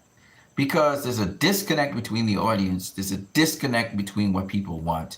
There's a disconnect between who's the real villain in this whole thing. They're villainizing fans. They're calling fans toxic. They're listening to the Hollywood insiders and the people inside. They're listening to other execs, but they're not listening to the people on the ground. They don't seem to have their ears on the ground. I just don't get it. Like, it's a disconnect somewhere. And their great ideas are really dumb ideas. It's just dumb ideas. David Zaslav hired two really good people, experienced people who really are good at producing original IPs. Abdi and DeLuca. They find good talent and stuff. Those are good people. I can tell you that right now. But good people in a very crappy environment can't truly produce the good stuff that they really want to. I mean, when Abdi and DeLuca came, they're the ones that brought back Henry Cavill, because The Rock pushed for Henry Cavill to come back, and they listened and they allowed it to happen. They're the ones that allowed Ben Affleck to end up in more movies. Gal Gadot. They're the one who was thinking of a team-up movie. They're the ones that got rid of Batgirl. And I gotta be honest with you, I think that was a good decision. But they got pushed out of the way. And Black Adam, of all the flops, gotta be real, Black Adam is the best flop of the flops, right? And probably if it could have gotten China, or if James Gunn wasn't announced as DC head, it would have probably squeaked by and almost broke even. This is without linking to the Snyder Cut. If they had linked to the Snyder Cut, man, that'd have made $800 million. Easy. Because Black Adam not the best film in the world, but it's better than most Marvel films, if we're being real, right? And that, just having a connection of that to the Snyderverse, but you know, Jeff Johns was part of the process, and Walter Amato was part of the process, and the Superman, you know, I mean, The Rock went against Walter Amato, that's to tell you how he really wanted Superman. So, I mean, you know, it is what it is. But Black Adam, under Abdi and DeLuca, they got the movie up to a certain standard. You know, there's some parts of it that was just not good, but they were able to kind of chisel it down to something that was, you know, under their leadership, allowed Dwayne to do what Dwayne wanted to do, and get people free up to really go as hard as they could and as passionately as they could. And that movie should have been rated R, though. And people are saying, well, rated R, what is this? Warner Bros. Just needs to be rated R all the time? Well, if the MPAA is making you back down from going all out, yeah, go rated R. Because guess what? Rated R movies are making money. But don't compromise what it is you're doing. Don't half-step it. Harley Quinn, we saw in Studio Squad when Batfleck went into the water and he's rescuing her because she's drowning. We saw how vicious she was and unpredictable. She tried to stab his ass and he punched her and knocked her out, right? That's Harley Quinn. The Harley Quinn we're getting in TSS, the Harley Quinn we even got in BOP. It's cool, but Harley Quinn's vicious. Harley Quinn wouldn't think twice to kill you if you get on her bad side. She's vicious. She may look vulnerable, and she can flip up on you and unpredictably just strike out. That's Harley Quinn. That's the Harley Quinn I know from reading the comics, at least. I'm not saying I'm an authority on Harley Quinn, but I feel like they didn't go all out in BOP with her. And I think they featured her in such a manner in TSS that she got predictable. Harley Quinn's not predictable, you know. I don't know if this is making any sense to anybody. I'm not an authority on Harley Quinn, but I'm just saying. So, anyway, I just thought, they kind of highlighted Harley Quinn, and she was doing a lot of stuff in TSS, and I thought to myself, Harley Quinn is an open person and all of that, but I just don't see Harley Quinn, you know, just overtly and obviously doing certain things. She's more sinister. She changes modes like that. She's unpredictable. She's like Joker. She's like Joker. She's the Harley Quinn of Joker, right? And the way how they pitched her in Studio Squad, that she was worse than Joker, that she was meaner than Joker. You know, she had a nasty streak, and she could just flip out on you just like that. You didn't get that in BOP, and you sure as hell didn't get it in TSS. And so that's the thing about, that's the thing about these characters. So if you're going rated R, you gotta go rated R. She kills people, she kills people. That's what she's like that. She's like Joker, right? She's supposed to be worse than Joker. Okay, so if she kills somebody, what's the problem? You know? And so it's those kinds of things that, Black Adam was killing people left, right, and center, right? So why is it Harley Quinn couldn't kill people left, right, and center? I didn't say she didn't kill people in TSS. She did kill people in TSS. But, still too glorified, and less unpredictability. She was too overt, and she wasn't moody. She wasn't, what's the word I'm looking for? Like a Rottweiler. That's it. She's not like a Rottweiler.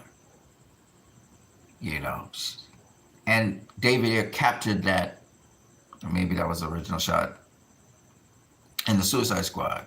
How she'd be unconscious, but her reflex action is to lash out, is to kill, is to take pieces of your flesh. Anyway, so my point is that they have to overcome quite a lot. You know who wrote a very good article on this? Brad Curran. Check out Brad Curran. I'm trying to remember what it. Screen Rant. He's got a couple articles on Screen Rant. So you can type in his name, Brad Curran, on Screen Rant and search for him and look at all the articles. And he talks about how it's going to be very difficult for the new reboot DCU going forward because they're going to always have this ghost of, you know, the Snyderverse and restoring the Snyder, what could be, and that's not like what could have been, academically speaking, but having seen, you know, oh, this is what it is. So we want to see more, you know, that's going to always halt them. And Warner Brothers, to get that elephant out the room, or to at least expose that elephant, they need to actually restore the Snyderverse. That's the only way. And I'm sorry, Zack Snyder put y'all guys in a bind, but it is what it is. Y'all need to bring back Patty Jenkins, man. You need to have Ben Affleck do his movie. Rick Famuyiwa or good directors like people who understand need to do the Cyborg movie. The Cyborg movie needs to be done. We need to have the Atom movie as well. We have a whole bunch of movies that need to be done. And so it's a never-ending road when it comes to the Snyderverse. So maybe you run the Gunverse. Maybe you keep the Gunverse going. See how it goes. Maybe it rides off the piggyback of the Snyderverse. But me personally, don't care about the Gunverse. I don't care if it's there. I don't care if it's not there. You know, I just don't care about it. I care about the Snyderverse. All right? You will hear me even say fire James Gunn because I just don't think he's a fit. That's my personal opinion. And I think a lot of people share my personal opinion. They don't like James Gunn. A lot of people don't like James Gunn. You know why? He ticks us off. He ticks us off. He keeps on doing things that just irritate us even more because we're already irritated that we're not getting, at least the company's not looking at continuing Zack Snyder's Justice League since the last regime. And then we're even more irritated that this guy comes in and he's destroying the films that are upcoming. You know, he's not doing anything to help these films do well. Changing endings. He's just wrecking the films. And maybe he thinks by wrecking the films, he'll have a better chance at his movies looking good. No, bro. You don't destroy other people to make yourself look better. It's just the wrong approach. It just is. Doesn't help. These guys tried to bring down Jesus by bringing a lady who was caught in adultery, who was his friend. And they thought they could catch him doing that because they will, you see, again, they had a blind spot. They looking at how I could hurt this person, how I could get this person. And they're not realizing, they're not looking at themselves. And what's happening with Warner Brothers is this on a spike quest, you know, certain executives are on a spike quest and they can't see themselves and they can't see that they're destroying the company. They can't see they're destroying, you know, they're destroying the brand that they say they love. They talk about hope and they talk about fun and they talk about heart. But here you are exhibiting none of those traits. An intelligent fool. So I just shared this with you guys. 2 hours and 3 minutes. That's good enough. You guys can share with other people. Tell them to speed it up to 1.5x. That's the best way. I went into detail. I isolated why. Now it's up to you guys and up to me to continue. I'm going to catch you guys later. I am Christ I am disciple. Please, guys, do not be like these people. Please do not attack other people. Do not be an accuser of the brethren. Don't do that. That's a bad part way to go. Instead, seek to look within yourself. So when you speak to somebody, you're trying to do something to help them out, to help out the situation. That's why I'm here. That's why I'm talking about this, because hopefully this will help the people who manage DC to think twice about what they're doing and to consider what's being said. I'm not trying to victimize anybody. I'm not trying to attack anybody. Don't care about that. I just care about seeing certain things happen as a fan, and however that can be worked out, let it be worked out. But do not affect the same if you're going to try and get Zack Snyder back, please do not put him in a position where he's compromised. He won't. Well, first of all, he won't go for it. He shouldn't. And two, because you own the IPs. And second of all, he shouldn't be under somebody who would block him from his creative freedom. And not just him. I'm thinking David Ayer, same thing. If he gets to do his haircut, there should be nobody saying, no, you can't do this. Ben Affleck's doing his Batman movie. There should be nobody saying, no, you can't do this. There shouldn't be somebody saying that. That's what I gotta say. So you guys have a good night. God bless you all. You know what it is with me. It's going to be Zack Snyder's Justice League in IMAX. It's going to be Restore the Snyderverse. And those people who say Restore the Snyderverse, let's all agree on one thing. We're all going to use that hashtag. And don't ever stop for nobody. Okay? And again, let's please examine ourselves. And let's look within to see if we are trying to accuse people of things wrongfully that really we have an issue. It's really an issue with us, whatever way, shape, or form. So that's all I gotta say. I'm gonna catch you guys later. God bless you all tonight.